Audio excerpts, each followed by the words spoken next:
면접 봤을 때 우리의 사이트나 우리의 SNS 들어와서 다 조사한 거예요. 알아보고 궁금한 점을 물어보는 사람, 이런 직원들, 이런 사람들이 인재일 가능성, 지속적으로 성장하고 회사에 이익을 가져다 줄 사람일 가능성이 높습니다.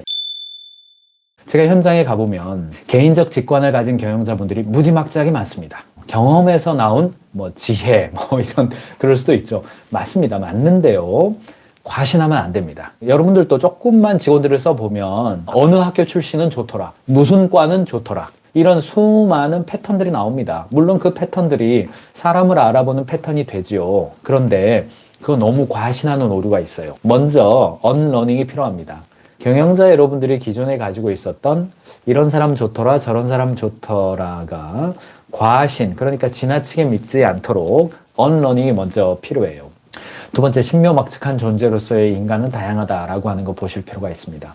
그런데 이제 인재를 끌어모으는 기업들의 채용에서 배울 점이 몇 가지가 있습니다. 돈을 많이 준다고 인재가 다 모이는 건 아닙니다. 인재를 끌어모으는 기업들이 있죠. 종종 예를 드립니다만 미국에 이제 홀푸드 마켓이라고 있습니다. 월마트가 대중화된 마켓이라면 홀푸드 마켓은 조금 그보다는 이제 프리미엄이죠. 근데 거기는 채용을 어떻게 하냐면 한 지점에 채용을 할 때 지점장이 먼저 봐요, 면접을. 지점장이 먼저 보고 2차 면접을 그 팀 구성원들이 봐요. 함께 일하는 사람이 채용하는 형태로 바뀌거든요. 자, 구글 입사 지원서를 내면 전화 통화를 해요. 같이 일할 팀장이 전화를 하는 겁니다. 거기서 다 검증이 되면 인사팀이 그 다음에 받아요. 그렇게 해서 채용을 해요. 이런 것들도 함께 현장에서 일하는 사람이 같이 일하면서 우리 팀이랑 맞을지 안 맞을지 확인을 해요. 월가에서 헤드헌팅을 하는 사람들이 굉장히 많겠죠. 사람들이 분석을 했습니다. 어떤 사람이 과연 이직을 한 이후에 성공적으로 성과를 내는가 분석을 해봤더니 다른 팩터보다도 가장 높은 팩터가 뭐냐면요,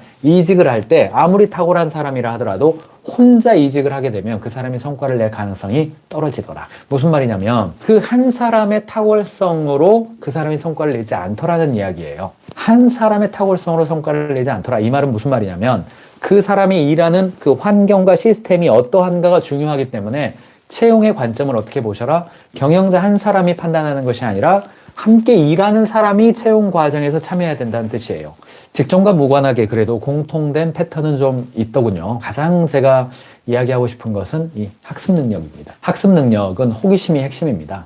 면접 봤을 때 우리의 사이트나 우리의 SNS 들어와서 다 조사한 거예요. 조사하고 알아본 겁니다. 알아보고 궁금한 점을 물어보는 사람, 뭔가를 배웠을 때 그것을 내 것으로 어떤 경험을 나의 지식 자산화시켜서 다음에 그 비슷한 행동을 할 때에 다른 방식으로 할 수 있는 능력, 이거 우리 통상 지적 능력, 학습 능력이라고 그럽니다. 뭔가를 습득해서 내 것으로 만드는 능력이죠. 그래서 학습 능력은요, 호기심이 있고요, 마이너스 감도가 있고요, 갈급함이 있어요. 알에 대한 갈급함, 뭔가 했는데 내가 몰라, 자꾸 알아봐요. 이런 직원들, 이런 사람들이 인재일 가능성, 지속적으로 성장하고 회사에 이익을 가져다 줄 사람일 가능성이 높습니다. 문제 해결 능력은 문제를 풀어보라고 할 수도 없고, 사실 면접 볼 때 한 3시간 정도는 실습 면접 보실 것을 권해드립니다만, 그런 시스템이 안 거쳐져 있다 하더라도 이런 질문을 할 수 있어요. 야유회를 한번 계획해 본다면 어떻게 준비하시겠어요? 자동차를 구매해야 됩니다. 어떻게 하시겠어요? 이런 질문을 하면 문제 해결 능력이 있는 사람은요, 기본적으로 2가지를 합니다. 첫 번째, 시간의 흐름대로 프로세스를 짜요. 두 번째, 일의 덩어리를 나눕니다.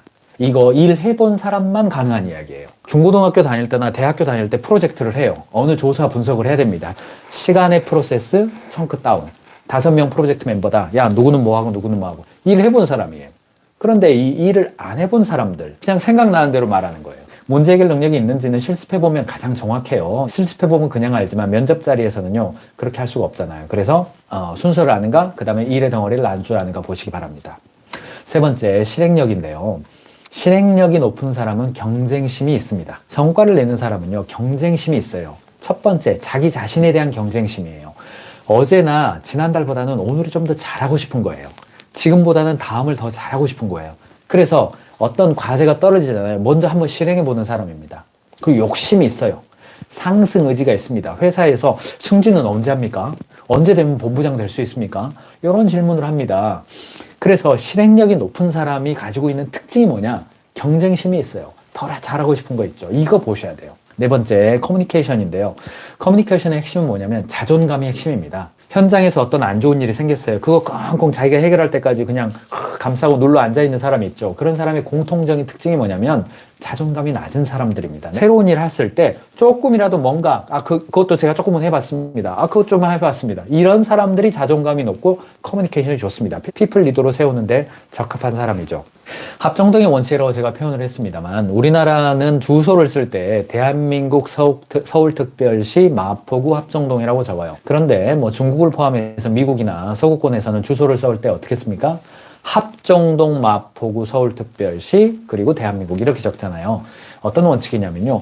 식별성이 가장 높은 키워드를 맨 앞에다 갖다 놓습니다. 우리나라는 점강법이에요. 그러니까 한참 기다렸다가 끝말을 들어봐야 알아요.